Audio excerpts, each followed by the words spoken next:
گزرا ہوا زمانہ ہے یاد وہ ہمیں، جو ہو گیا فسانہ ہے یاد وہ ہمیں۔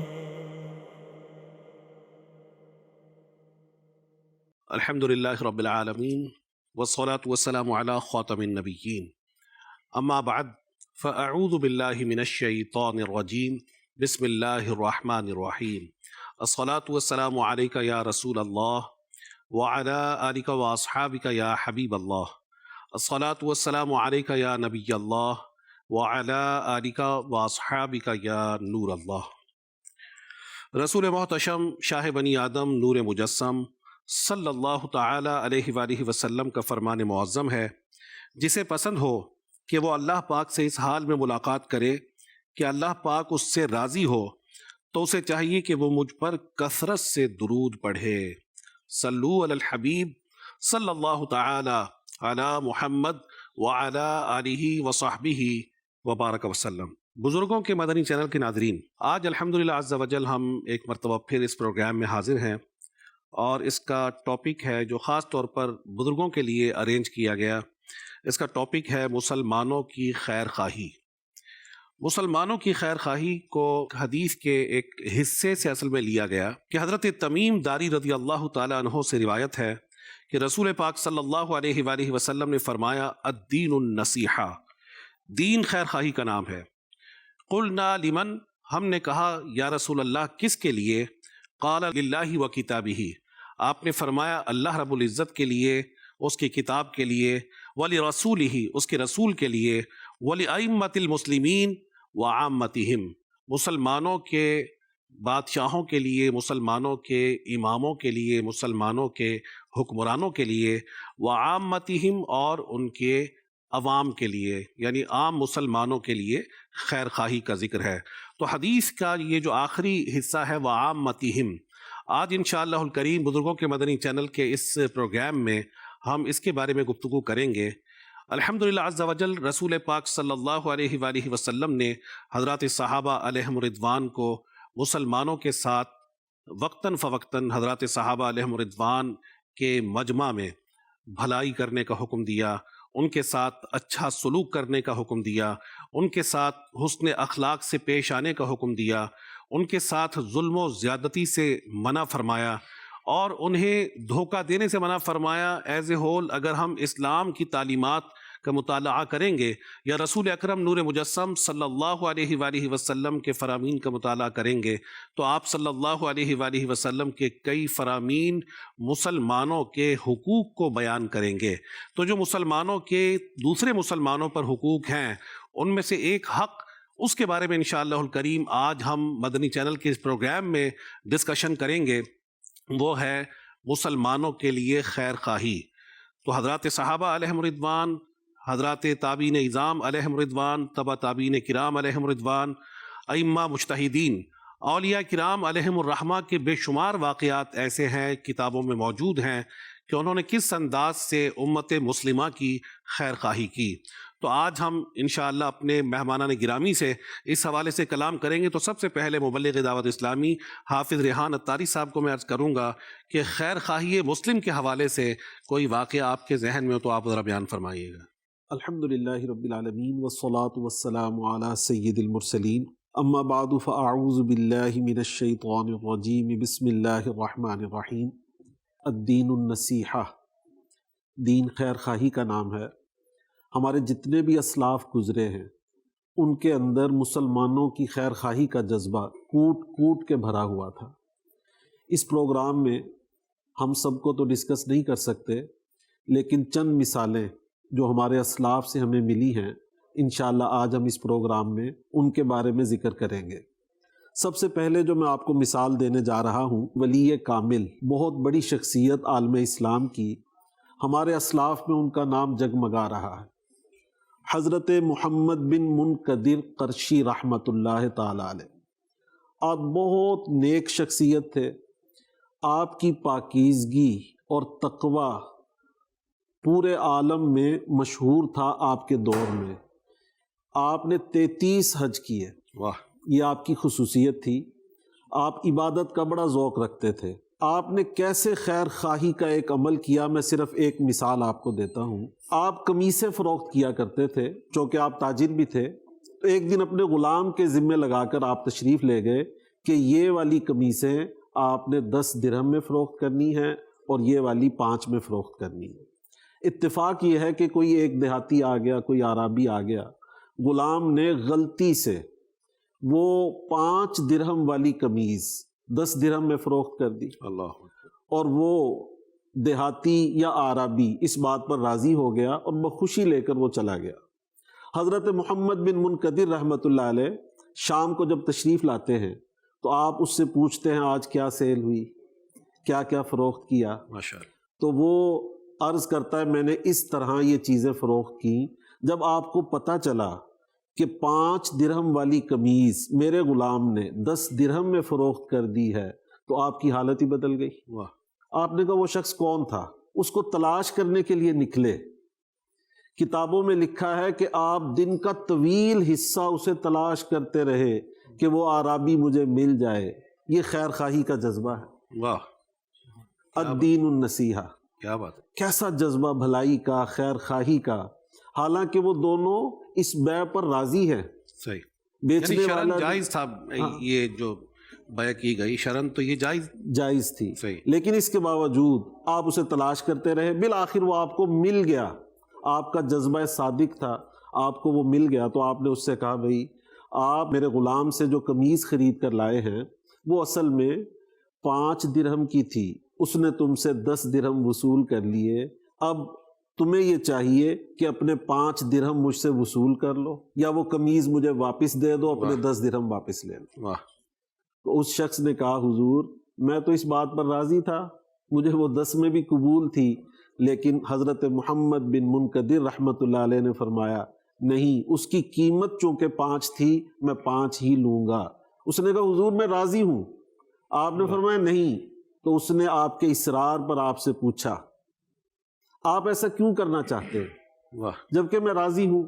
آپ مجھے میری رقم 5 درہم کیوں واپس دینا چاہتے ہیں؟ صحیح، حضرت نے بڑا پیارا جواب ارشاد فرمایا واہ، جس میں الدین النصیحہ، اس کے اندر یہ سارا فلسفہ چھپا ہوا ہے۔ آپ نے ارشاد فرمایا جو چیز میں اپنے لیے ناپسند کرتا ہوں وہ کسی بھی دوسرے مسلمان کے لیے پسند نہیں کر سکتا۔ واہ جی واہ، کیا پیاری بات انہوں نے ماشاءاللہ بیان فرمائی۔ اور بزرگوں کے مدنی چینل کے ناظرین کو میں یہ بتانا چاہتا ہوں، حضرت محمد بن منقدر رحمۃ اللہ تعالی علیہ جلیل القدر تابعی ہیں۔ سبحان اللہ۔ تابعی اس شخص کو کہتے ہیں جس نے ایمان کی حالت میں کسی صحابی کا دیدار کیا ہو اور اسی حالت پر ان کا انتقال ہوا ہو۔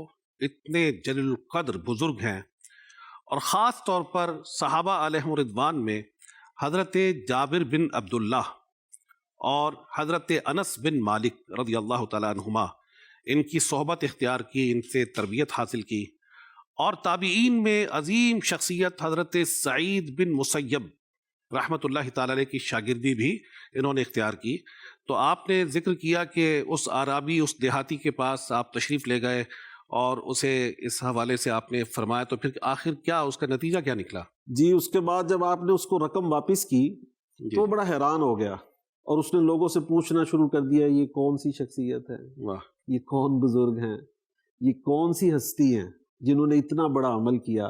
لوگوں نے بتایا یہ حضرت محمد بن منقدر ہے۔ واہ، کیا بات ہے، تو اس نے کہا یہ وہ ہستی ہیں واہ، جن کے وسیلے سے ہم بارشیں ہونے کی دعائیں کرتے ہیں؟ واہ جی، واقعی ان کا عمل قابل تعریف ہے، سبحان اللہ۔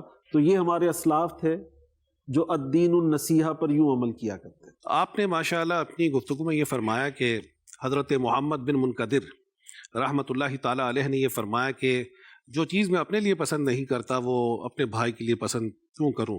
ڈاکٹر صاحب ایک حدیث مجھے یاد آ گئی کہ رسول پاک صلی اللہ علیہ وآلہ وسلم نے فرمایا کہ تم میں سے کوئی شخص اس وقت تک کامل مومن نہیں ہو سکتا جب تک وہ جو چیز اپنے لیے پسند کرتا ہے وہ اپنے بھائی کے لیے پسند نہ کرے۔ تو اس حوالے سے کچھ بیان فرمائیں گے آپ؟ بسم اللہ الرحمن الرحیم۔ جی اسلاف کی بات ہو رہی ہے اور ہمارا یہ پروگرام ہے گزرا ہوا زمانہ۔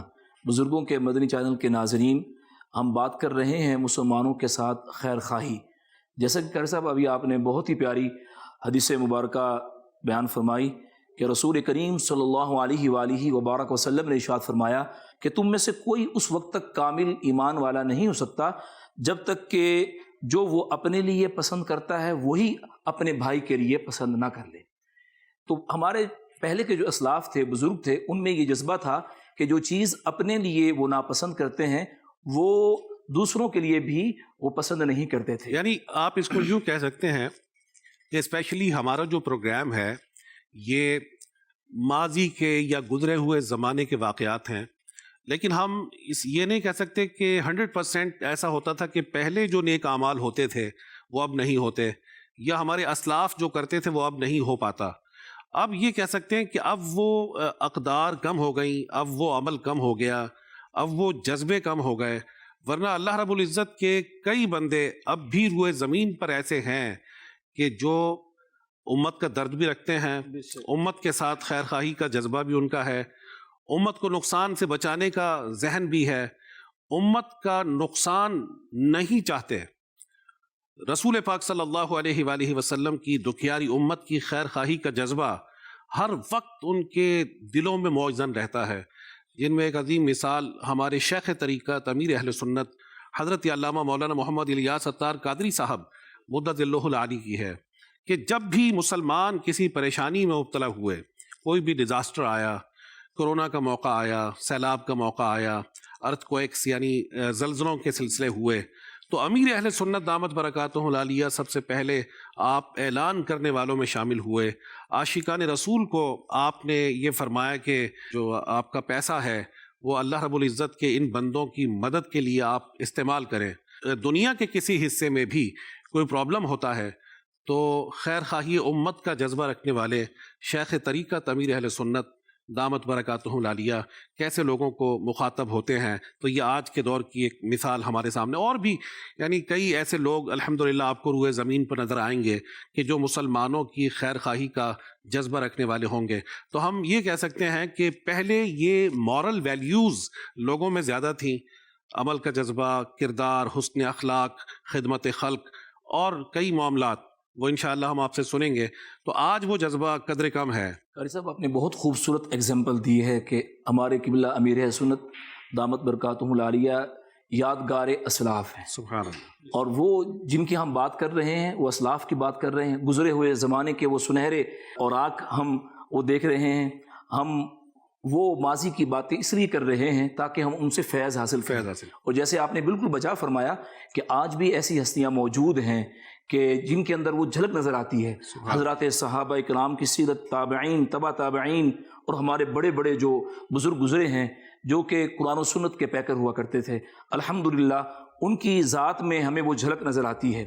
تو جیسے آپ نے حدیث پاک بیان فرمائی، اسی سے ملتی جلتی ایک حدیث امام احمد بن حنبل اپنی مسند میں روایت فرماتے ہیں کہ حضور نبی کریم صلی اللہ علیہ وسلم نے ارشاد فرمایا، لوگوں کے لیے بھی وہی پسند کرو جو اپنے لیے پسند کرتے ہو، اور جو اپنے لیے ناپسند کرتے ہو اسے دوسروں کے لیے بھی ناپسند کرو، جب تم بولو تو اچھی بات کرو یا خاموش رہو۔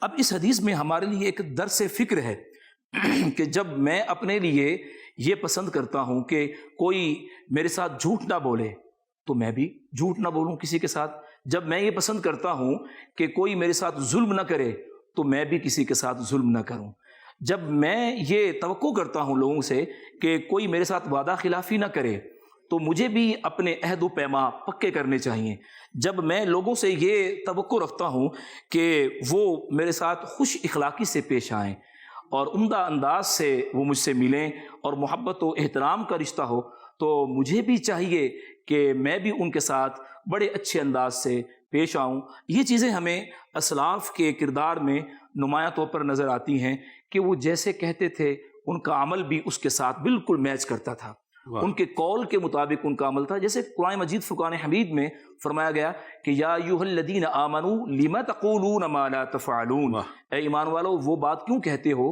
جس پر تم عمل نہیں کرتے۔ تو ہمارے اسلاف وہ الحمدللہ وہ نبی کریم صلی اللہ علیہ وآلہ وبارک وسلم کے فرامین پر عمل کرتے ہوئے ان کی پوری زندگیاں اتنی پیاری ہیں، وہ ہمارے لیے ایک مینار نور ہیں۔ واہ، ماشاء اللہ جی۔ ابھی پروگرام کے آغاز میں میں نے مدنی چینل کے ناظرین و سامعین کو ایک حدیث سنائی تھی، الدین النصیحہ، دین خیر خواہی کا نام ہے۔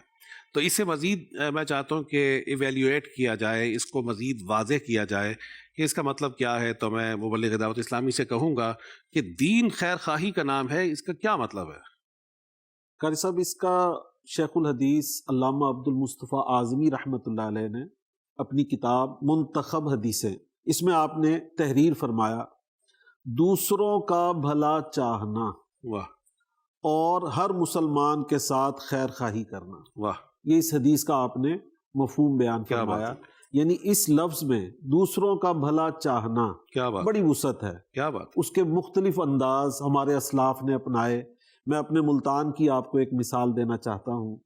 ہمارے ملتان کی ایک شخصیت اور بہت عظیم شخصیت، تصوف میں جن کا بڑا نام ہے، صحیح، حضرت بہاؤالدین زکریا ملتانی رحمۃ اللہ علیہ۔ کیا بات ہے، آپ کے اندر ایسا جذبہ تھا لوگوں کی بھلائی کا، خیر خواہی کا، کہ آپ نے ایک ادارہ قائم کیا صحیح، جس میں تعلیم دی جاتی اور تعلیم کے ساتھ ساتھ انہیں تجارت بھی سکھائی جاتی۔ واہ جی، ان طلباء کو تیار کر کے آپ دوسرے ممالک میں تجارت کا سامان دے کر بھیجا کرتے، تاکہ وہاں کے لوگ ان تاجروں کی خیر خواہی کی وجہ سے، دیانتداری کی وجہ سے، حسن اخلاق کی وجہ سے اسلام کے قریب آ جائے۔ کیا بات، اور آپ کا یہ عمل اتنا کام آیا کہ آج سماٹرا میں، جاوا میں، انڈونیشیا میں، ملائیشیا میں، ہر جگہ الحمدللہ اسلام کی جو بنیادیں رکھی گئی ہیں، ان میں ہمارے صوفیاء کا یہی جذبہ کار فرما تھا، جس کا نتیجہ آج ہم اپنی آنکھوں سے دیکھ رہے ہیں۔ ماشاء اللہ، یہ الدین النصیحہ، سبحان اللہ، لوگوں کا بھلا چاہنا، خیر خواہی چاہنا، اس کی بہت ساری مختلف مثالیں مزید بھی پیش کی جا سکتی ہیں۔ نہیں ماشاء اللہ۔ حضرت شیخ الاسلام والمسلمین بہاؤالدین زکریا ملتانی رحمۃ اللہ تعالی علیہ، آپ نے ملتان میں یونیورسٹی قائم کی، اور اس یونیورسٹی کی خصوصیت تھی کہ یہاں پر جو علماء کرام، جو طلباء یہاں پر اکتساب علم کرتے تھے، پڑھتے تھے، انہیں پھر مختلف اقوام کی لینگویجز سکھائی جاتی تھی، اور جب وہ اس لینگویج پر عبور حاصل کر لیتے تو آپ رحمۃ اللہ تعالی علیہ انہیں اس ایریا میں تجارت کے لیے بھیجتے، یعنی بنیادی طور پر اس کے لیے تجارت کا سامان کرتے تاکہ وہ تجارت کرے، سبحان اور اللہ۔ اس تجارت کے ساتھ ساتھ اللہ تبارک و تعالیٰ کے دین کی ترویج و اشاعت کرے۔ کتنا پیارا انداز تھا حضرت بہاؤالدین زکریا ملتانی رحمۃ اللہ تعالیٰ علیہ کا۔ اللہ رب العزت ہمیں اپنے اسلاف کے اس طریقے کو اپنانے کی توفیق عطا فرمائے۔ ماشاءاللہ بہت زبردست آپ نے یہ ذکر فرمایا کہ کس انداز سے انہوں نے یہ کوشش کی۔ اچھا، یہ خیر خواہی امت کے حوالے سے ایک اور چیز بھی میں نے دیکھی ہے۔ ایک تو رسول پاک صلی اللہ علیہ وآلہ وسلم سے محبت کا اظہار بھی ہوتا ہے، اور دوسرا یہ ہے کہ جس سے آپ اگر جیسے خرید و فروخت کی بات ہو رہی ہے نا، کہ آپ کسی شخص سے کوئی چیز خریدنا چاہتے ہیں، اب ہمارے ہاں تو ہوتا ہے کہ ایک چیز ہم خرید رہے ہیں تو ہم ڈیفینیٹلی اس سے کہیں گے کہ جناب ذرا بھاؤ کم کرو یا ریٹ کم کرو۔ ایک ہوتا ہے کہ کسی شخص کی ایکسپیکٹیشنز کے برعکس ہم اس کی ڈیمانڈ سے زیادہ اسے دے دیں۔ میں امیر علیہ سنت کا بیان کرنے لگا تھا کہ رسول پاک صلی اللہ علیہ وآلہ وسلم سے ان کی محبت اور عقیدت کیا ہی عظیم محبت کا ایک جذبہ ہے، سبحان اللہ۔ کہ وہ لوگ بھی آپ کو بتائیں گے کہ جنہوں نے آپ کے ساتھ حج کی سعادت حاصل کی، کہ امیر اہل سنت دامت برکاتہم العالیہ عید الاضحیٰ کے موقع پر ایک قربانی رسول پاک صلی اللہ علیہ وآلہ وسلم کی طرف سے بھی کیا کرتے تھے، اور اب بھی کرتے ہیں۔ تو آپ یہ ارشاد فرماتے تھے کہ جو نبی پاک صلی اللہ علیہ وآلہ وسلم کے لیے یا ان کی طرف سے قربانی کا جانور خریدا جائے، جو شخص وہ جانور بیچے نا، اس سے پیسے کم نہیں کروانے، بلکہ جو وہ ڈیمانڈ کرے اسے زیادہ دے دیں۔ سبحان اللہ۔ یعنی یہ آپ کی ایک عملی جھلک ہمیں نظر آتی ہے کہ بارہا ایسا ہوا کہ آپ دامت برکاتہ العالیہ نے ایسا اظہار کیا۔ تو کتنی اچھی مثال ہے کہ آپ کسی شخص کی توقع سے بڑھ کر اسے اس کی کسی چیز کی قیمت دے دیں۔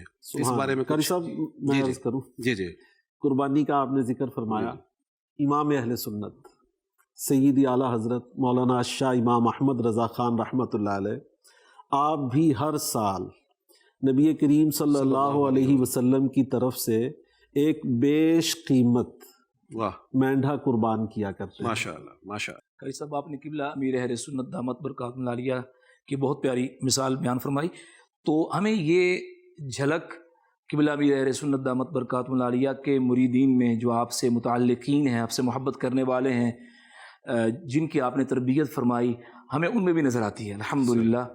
میں اپنا پرسنل آپ کو واقعہ ایک سنانا چاہوں گا۔ میں ایک ہمارے بہت ہی سینئر اسلامی بھائی ہیں، مبلغ ہیں، ان کے ساتھ سفر کرنے کا موقع ملا۔ آٹو رکشہ میں ہم بیٹھے تو پوچھا ان سے، اور وہ رقم طے ہو گئی، 250 تھے یا 300 تھے غالباً۔ جب ہم منزل پر پہنچے تو وہ جتنا طے ہوا تھا اس سے زائد انہوں نے ان کو دیا۔ اب وہ رکشے والا ان کو پیسے واپس کرنا چاہ رہے تھے، لیکن ان اسلامی بھائی نے ان کو کہا نہیں آپ رکھیے۔ اس کے چہرے کے جو تاثرات تھے وہ بڑے زبردست تھے۔ اس نے بہت ہی محبت کے ساتھ شکریہ ادا کیا ان کا۔ تو میں نے ان سے پوچھا کہ جب آپ نے ان کے ساتھ ایک ریٹ طے کر لیا تھا، اس کا کرایہ طے ہو چکا تھا، تو آپ نے زائد کیوں دیے؟ تو وہ فرمانے لگے اس میں کئی پہلو ہیں۔ ایک تو یہ ہے کہ کسی مسلمان کے دل کو خوش کرنا، یہ بھی ثواب ہے۔ دوسرا یہ ہے کہ یہ اسلاف کا طریقہ بھی ہے، اس سے زائد آپ دے دیں گے۔ اور سب سے جو بہترین بات یہ ہے، ہمارا ایسا طبقہ جو دیندار طبقہ ہے، ان کے بارے میں ان کی رائے اچھی ہوتی ہے۔ جب ہم ان کے ساتھ نبی کریم صلی اللہ علیہ وسلم کے اسوہ حسنہ کے مطابق جب ہم ان کے ساتھ ٹریٹ کریں گے تو ان کے دل میں سنت کی محبت پیدا ہوگی، دین کی محبت پیدا ہوگی۔ تو لہٰذا اس لیے جب بھی مجھے موقع ملتا ہے تو میں کر لیتا ہوں۔ اور آخری بات انہوں نے بڑی پیاری کی، انہوں نے کہا یہ اصل میں یہ غریب لوگ ہوتے ہیں، ان کی آمدنی کم ہوتی ہے، اگر ہم 50 یا 100 روپے زیادہ دے دیں گے تو اس میں ہمیں تو کوئی فرق نہیں آئے گا، لیکن یہ ہے کہ یہ لوگ خوش ہو جائیں گے۔ واہ تو سبحان اللہ، یہ بھی ایک خیر خواہی کا بڑا پیارا انداز ہے ماشاء اللہ جو کہ ہمیں الحمدللہ دعوت اسلامی کے اس مدنی ماحول سے سیکھنے کو الحمدللہ ملا۔ ماشاء اللہ۔ دعوت اسلامی کے دینی ماحول سے تو بہت کچھ الحمدللہ ہم سیکھ رہے ہیں اور انشاءاللہ الکریم سیکھتے رہیں گے۔ یہ ارشاد فرمائیے کہ ایک عام معاشرے میں ایک ٹرینڈ ہے کہ ہم نے کسی شخص کو کوئی پیسے قرض کے طور پر دیے، اب جب مقررہ مدت آتی ہے تو ہمارے جو تقاضے ہوتے ہیں اس کا انداز کیسا ہونا چاہیے، اور اس میں بھی کوئی رخصت یا خیر خواہی کا پہلو ہے؟ جی قاری صاحب، آپ نے ماشاءاللہ بہت ایک اہم بات کی طرف توجہ دلائی ہے۔ اس معاشرے میں، سوسائٹی میں رہتے ہوئے ہم قرض لیتے بھی ہیں، دیتے بھی ہیں، آپس میں معاملات ہوتے ہیں، تو ہمارا دین اتنا خوبصورت ہے، اس معاملے میں بھی ہماری رہنمائی کی گئی کہ جب آپ قرض دیں کسی تو اس کے کیا آداب ہیں قرض دینے کے۔ پھر بالخصوص جب آپ نے وصول کرنا ہو تو اس میں بے جا سختی نہ کی جائے، اس میں بھی نرمی کی جائے، اور اپنے اس مسلمان بھائی کی جو مالی حالت ہے، کوئی پریشانی ہے، وہ ٹینشن میں ہے، اگر وہ وقت پر ادا نہیں کر سکتا تو اس کے ساتھ نرمی کا رویہ اختیار کیا جائے، اچھا برتاؤ کیا جائے، اس کو مہلت دی جائے۔ اور احادیث مبارکہ میں باقاعدہ اس کی ترغیب دلائی گئی اور اس پر اجر و ثواب بیان کیا گیا، جیسا کہ ہمارے پیارے آقا صلی اللہ علیہ وسلم نے ارشاد فرمایا، جو شخص ایک مدت تک کے لیے 1 دینار بطور قرض دے تو اس کے لیے اس مدت تک ہر دن 1 صدقے کا ثواب ہے۔ ماشاءاللہ، ہر دن 1 صدقے کا ثواب ہے۔ پھر جب مدت پوری ہو جائے اور وہ مزید مہلت دے دے تو اس کے بعد اس کے لیے روزانہ اس قرض کی مثل صدقہ کرنے کا ثواب ہے۔ واہ قرض دیا تھا، مدت طے تھی، تو ہر روز صدقہ کا ثواب، اور مدت جب ختم ہو گئی پھر اس نے مہلت کے لیے ریکویسٹ کی کہ مجھے 1 ماہ 2 ماہ مزید مہلت دے دی جائے، مہلت دے دی، تو اب ہر روز جتنا قرض ہے، جتنی اماؤنٹ ہے، یعنی 50,000 ہے، یہ 1 لاکھ ہے، صحیح، سبحان اللہ، یعنی ہر روز اتنی اماؤنٹ صدقہ کرنے کا ثواب مل رہا ہے، سبحان اللہ۔ اور ہمارے پیارے آقا صلی اللہ علیہ وسلم کا یہ فرمان ہے۔ اور اس حدیث پاک میں قاری صاحب عملاً اگر ہم دیکھیں، ہمارے اسلاف نے جی عمل جی، کر کے دکھایا۔ ماشاءاللہ، اعلیٰ حضرت مجھے یاد آ رہے ہیں، آپ رحمۃ اللہ علیہ فرمایا کرتے تھے کہ تقریباً 1400 کے قریب جی لوگ مجھ سے قرض لے چکے ہیں۔ آج سے 125 سال پرانی بات ہے۔ 1400 کے قریب لوگ مجھ سے قرض لے چکے ہیں، لیکن لوٹانے میں دیر کرتے ہیں۔ میں بھی مطالبے میں شدت نہیں کرتا، کیونکہ جتنے دن وہ دیر کرتے جائیں گے ہر ایک دن کے بدلے مجھے وہی 1400 صدقہ کرنے کا ثواب ملتا رہے گا۔ میں اتنی رقم کہاں سے لاؤں کہ روزانہ اتنا صدقہ دے سکوں؟ واہ یہ ہمارے اسلاف کا طریقہ رہا، اس حدیث کے عمل کا انداز۔ ماشاءاللہ، یہ بہت زبردست آپ نے بات فرمائی کہ ہم اپنی رقم کے مطالبے میں شدت والا معاملہ اختیار نہ کریں، لیکن جو قرض جس نے لیا ہے اسے بھی اس بات کا خیال رکھنا چاہیے کہ بلا ضرورت ہم کسی کی رقم روک کر نہ رکھیں، ورنہ اس کے حوالے سے ایک الگ موضوع ہے کہ شہید کے تمام گناہ معاف ہو جاتے ہیں لیکن سوائے قرض کے۔ محدثین نے اس کی انٹرپریٹیشن، اس کی وضاحت فرمائی ہے، وہ ایک الگ ٹاپک ہے۔ جو قرض لے اسے چاہیے کہ بلا ضرورت قرض کو روکے نہ، یہ سوچ کر نہ لے کہ میں نے کون سا واپس کرنا ہے۔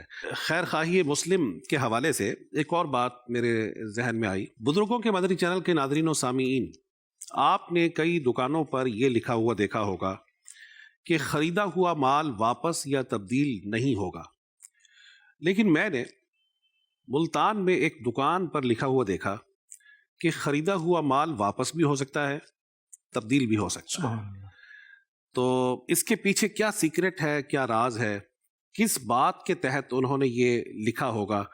آپ کے ذہن میں کچھ ہو تو آپ ارشاد فرمائیں کہ ایسا کس وجہ سے ہوگا؟ آیا یہ بھی خیر خواہی مسلم کا ایک سلسلہ ہے؟ بڑا حسن انداز ہے قاری صاحب، صحیح، یہ تو بہت اچھا انداز ہے، بلکہ اس کے اگر ہم بیک گراؤنڈ میں دیکھیں تو وہ حدیث شریف بھی ہے۔ جی، نبی پاک صلی اللہ تعالیٰ علیہ وسلم نے فرمایا، جس نے کسی پریشان شخص سے اس کے عقد پر اقالہ کیا، اقالہ کہتے ہیں اپنے معاہدے کو ختم کر دینا، صحیح، اس کی چیز کو واپس کر دینا، صحیح، اقالہ کیا تو اللہ پاک قیامت کے دن اس کی لغزشوں کو معاف فرما دے گا۔ سبحان اللہ، سبحان اللہ، کیا بات، سبحان اللہ۔ کیا یہ ایک بڑا اچھا انداز ہے۔ بعض اوقات ایسا ہو سکتا ہے کہ آپ نے کوئی چیز خریدی ہے، آپ اب اس پر راضی نہیں ہیں، آپ اس کو واپس کرنا چاہتے ہیں، تو اچھے انداز میں اگر دکاندار واپس لے تو یہ خیر خواہی کا جذبہ بھی ہے لینے والے کے لیے، واپس لینے والے کے لیے، اور انشاءاللہ وہ خریدار جو ہوگا اس کے دل میں اس سے خوشی داخل ہوگی۔ اچھا، تاجروں کے حوالے سے بات چل رہی ہے، دکانداری کے حوالے سے بات چل رہی ہے، تو بعض تاجروں کو یہ دیکھا گیا ہے کہ جب وہ دکانداری کرتے ہیں نا تو ان کے رویے بڑے سخت ہوتے ہیں، گاہک کے ساتھ بہت ہی سختی کے ساتھ پیش آنا، اس کی بات کا سختی سے جواب دینا۔ اس کے نقصانات بعد میں ہوتے ہیں۔ ایک مرتبہ ہم کہیں جا رہے تھے تو میرے ساتھ چند اور عاشقان رسول بھی تھے، تو ایک دکاندار کے رویے کو دیکھا کہ بڑا سخت تھا، تو میرے ساتھ جو شریک سفر تھے انہوں نے بتایا کہ یہ رویہ کسی دور میں میرا بھی ہوتا تھا۔ کہتے ہیں میری ایک بڑی زبردست دکان تھی اور جو میری پروڈکٹ تھی نا اس کی ویلیو تھی مارکیٹ میں، لیکن میرا گاہکوں کے ساتھ رویہ سخت تھا۔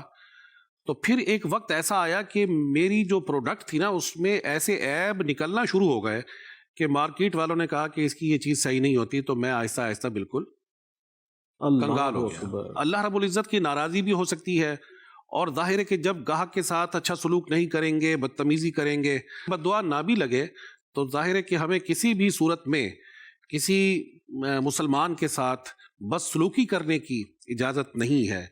یعنی اگر آپ کی اس سے ڈیل نہیں ہو رہی یا اس کی سمجھ میں آپ کا ریٹ نہیں آ رہا تو آپ اچھے انداز سے اسے منع کر دیں۔ یا بعض اوقات یہ بھی دیکھا گیا ہے کہ کوئی شخص آپ سے چینج کرانے کے لیے آیا پیسے کہ جناب یہ پیسے آپ چینج کر دیں، تو اس کے ساتھ بھی بدتمیزی والا رویہ اختیار کرنا۔ تو اس حوالے سے بھی کچھ ارشاد فرمائیں کہ تاجروں کو کیسا ہونا چاہیے کہ ظاہر ہے کہ ہمارا روزمرہ کا کام ہے، ہمیں زندگی کے مختلف معاملات میں بازاروں کی طرف جانا ہوتا ہے، کبھی موبائل لینے کے لیے، کبھی سبزی لینے کے لیے، کبھی راشن لینے کے لیے، کبھی چینی لینے کے لیے، کبھی کپڑا خریدنا ہے۔ تو زندگی کی جو بنیادی ضروریات ہیں ان کے لیے دکانداروں کے پاس جانا ہے، تو دکاندار کا رویہ کیسا ہونا چاہیے اور گاہک کا کیسا ہونا چاہیے؟ جی قاری صاحب، بالکل جس طرف آپ نے توجہ دلائی، یہ اخلاقیات ہیں۔ ایک تاجر کے لیے ضروری ہے کہ وہ تجارت کے اصول سیکھے، اخلاقیات سیکھے، اور یہ تجارت یہ تو انبیاء کرام علیہم السلام کا طریق رہا ہے۔ حضرات صحابہ کرام، تابعین، تبع تابعین، اور ہمارے بڑے بڑے اسلاف، ہمارے بزرگان دین نے تجارت کی ہے۔ تو ایک دکان پر بیٹھنے والا یہ نیت رکھے ذہن میں، دل میں یہ اس کے خیال ہونا چاہیے، یہ سوچ ہونی چاہیے کہ میں یہاں بیٹھا ہوا ہوں، اگر میں اپنی نیت کو اچھا کر لوں، اپنے رویے کو اچھا کر لوں، تو میرا یہاں بیٹھنا بھی میرے لیے باعث ثواب بن سکتا ہے۔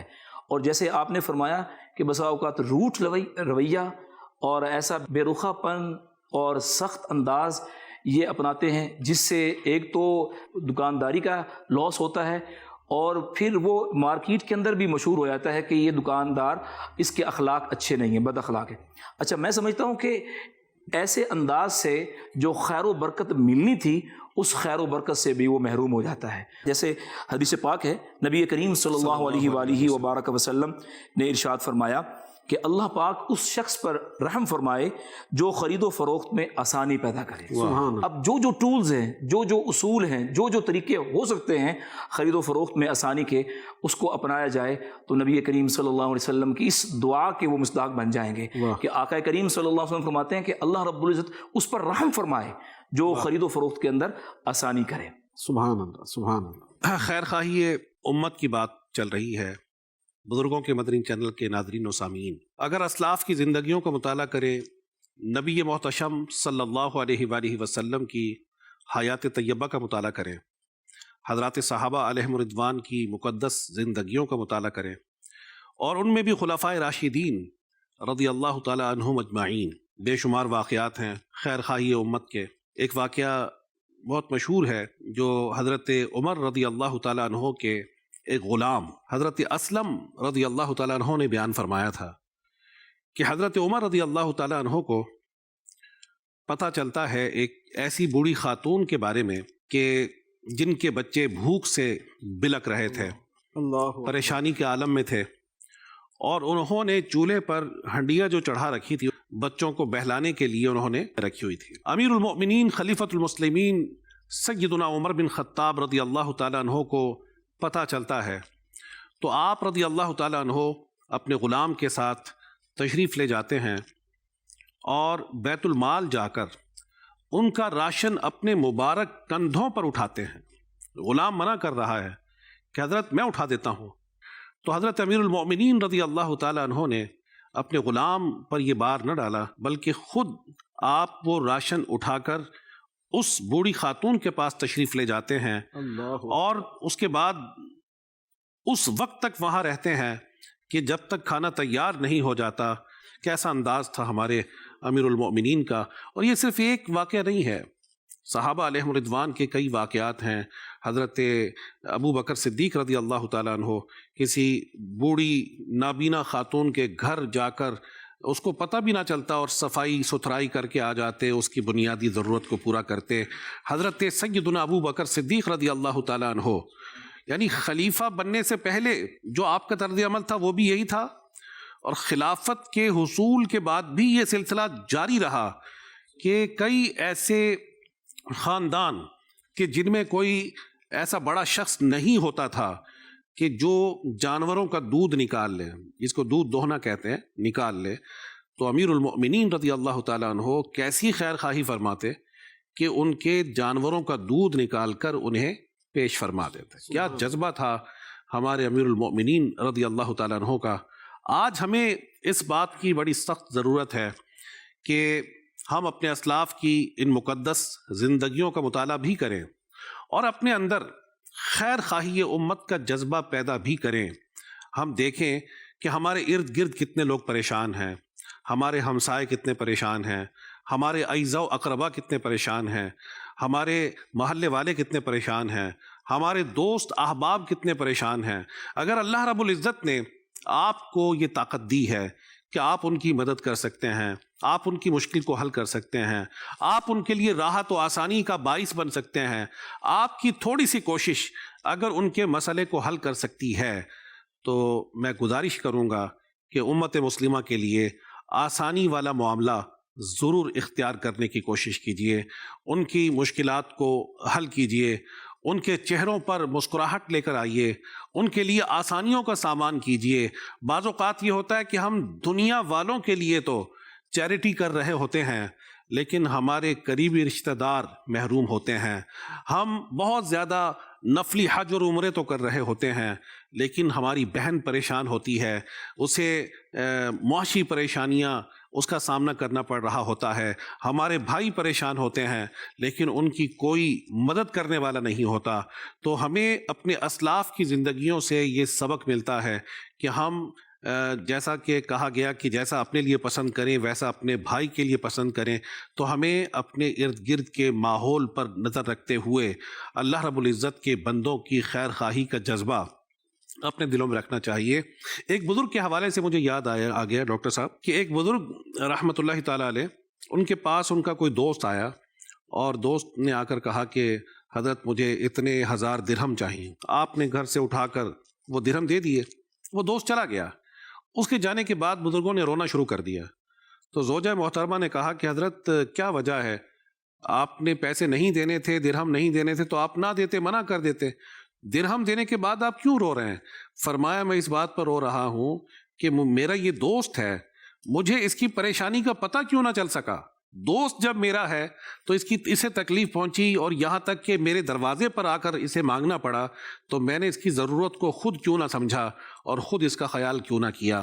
تو آج کے اس سلسلے کا جو ایکسٹریکٹ ہے، جو اس سلسلے سے حاصل ہونے والا سبق ہے، وہ یہ ہے کہ ہم امت مسلمہ کی خیر خواہی کا جذبہ اپنے دل میں رکھیں، اپنے رشتہ داروں کو بھی نظر انداز نہ کریں، اپنے بھائی بہنوں کو بھی نظر انداز نہ کریں، اپنے ہمسایوں کو بھی نظر انداز نہ کریں. جہاں جہاں اللہ رب العزت نے ہمیں وسعتیں عطا فرمائی ہیں، مالی وسعتیں دی ہیں، تو مالی حوالے سے ان کے مسئلے کو حل کریں. اور اگر وہ کسی ایسی تکلیف میں مبتلا ہیں کہ جہاں ہماری انہیں مورل سپورٹ کی ضرورت ہے، ہماری اخلاقی مدد کی ضرورت ہے، تو ہم ان کی سپورٹ ضرور کریں. اللہ رب العزت ہم سب کو دنیا اور آخرت کی بھلائیوں سے نوازے اور ہم سب کو اپنے ان بندوں میں شامل فرمائے کہ جو امت کی خیر خواہی کا جذبہ اپنے دلوں میں رکھتے ہیں. آمین بجاہ خاتم النبیین صلی اللہ تعالی علیہ وآلہ وسلم. صلو علی الحبیب صلی اللہ تعالی علی محمد. گزرا ہوا زمانہ ہے یاد وہ ہمیں، جو ہو گیا فسانہ ہے یاد وہ ہمیں.